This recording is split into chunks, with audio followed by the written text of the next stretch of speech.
और ढाका में वरुण की हत्या। और ढाका में वरुण जी की हत्या, कोलैप्स।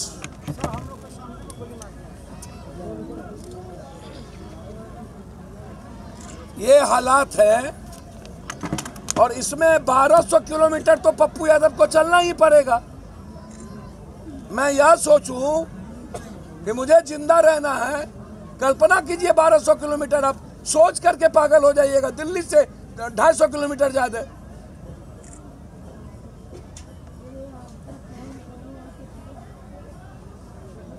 तो इसीलिए आज यहाँ पर हमारे प्रदेश महासचिव ने सारे सीनियर साथी को यहाँ पर बुलाया था।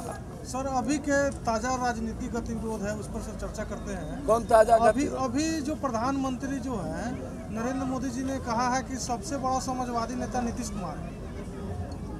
उनके एमपी छेदी पासवान कहते हैं वो दाऊद है। उनका प्रदेश अध्यक्ष कहता है कोनो कर्मे का नहीं है।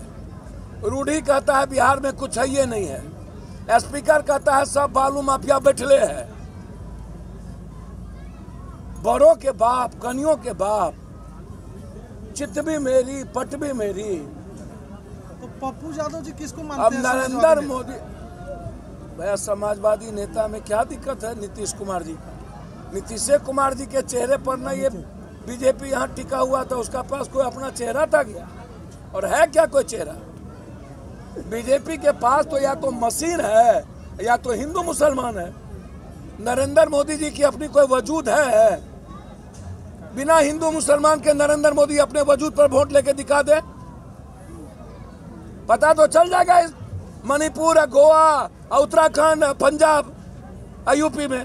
सर, लालू जी को फिर से जेल भेज दिया गया है। सर, मैं इस पर कोई टिप्पणी नहीं करूंगा, लेकिन उनकी उम्र, उनका वक्त जेल जाने का नहीं है। सामाजिक और राजनीतिक जीवन लंबा रहा है और एक ही तरह के सर्कमस्टांशियल एविडेंस और एक ही तरह का सर्कमस्टांशियल केस में 7 बार एक ही चीजों को अलग अलग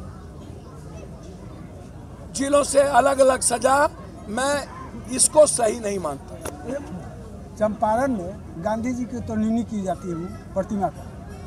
प्रतिमा तोड़ा जा रहा है। गांधी जी की प्रतिमा तोड़ी जाती है फिल्मों में भी तोड़ दिया गया और है। शराब का रैपर गांधी जी का माला बना करके पहनाया जाता है गांधी जी की प्रतिमा को। आदमी मर रहा है उसकी चिंता नहीं, आपको पत्थर का चिंता काहे ज्यादा हो रहा है? पहले आदमी और बेटी को तो। बिहार के जो हालात हैं उस पर चर्चा की मीटिंग रखी गई थी हमारे प्रदेश अध्यक्ष डॉक्टर राघवेंद्र कुशवाहा के द्वारा। उसमें हमें भी निमंत्रण किया गया कि आप भी आइए। करना इन सीनियर्स को था, सभी लोग। तो उसमें 2-3 बातें थी। एक जो हालात हैं बिहार के, उसमें क्या परिस्थितियां, उसमें 2 घटना अभी तुरंत जो दिखता है उसमें दरभंगा है और गया है।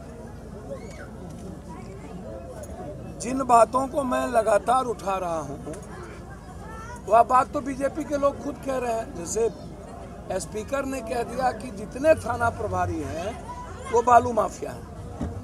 हमने नहीं कहा, स्पीकर ने कहा। लखीसराय में कहा उनका होल स्टेटमेंट कि मैं फोन करता हूं, फोन नहीं उठाता है, मैं लिस्ट मांगता हूं, लिस्ट नहीं देता है, मेरी कोई नहीं सुनता है। और इंटायर थाना प्रभारी आम आदमी को तंग करके अपराधियों को संरक्षित करता है। ये तो पूरा बयान है उसका। लगातार आप सुन रहे होंगे 2 सालों से, जब से बीजेपी के प्रदेश अध्यक्ष बने हैं संजय जायसवाल जी, उनका लगातार बयान है कभी कि अपराध और अपराधी के बढ़ने का कारण थाना प्रभारी संलिप्त है। शराब थाना बेचवाती है, पदाधिकारी बेचवाते हैं। रामगढ़वा में घटना घटी, संग्रामपुर में घटना घटी। इनके ही डिप्टी सीएम के भाई ने दुकानदारों को बेतिया में पीटा। एक एमएलए का नाम आया शम श्रीवास्तव में, जिसकी मर्डर हो गई वाल्मीकि नगर में। फिर दूसरी घटना, नारायण साव मंत्री का बेटा मंत्री की गाड़ी लेकर के, बॉडीगार्ड लेकर के जाकर के आम आदमी को गांव में आतंक मचाया, पीटा।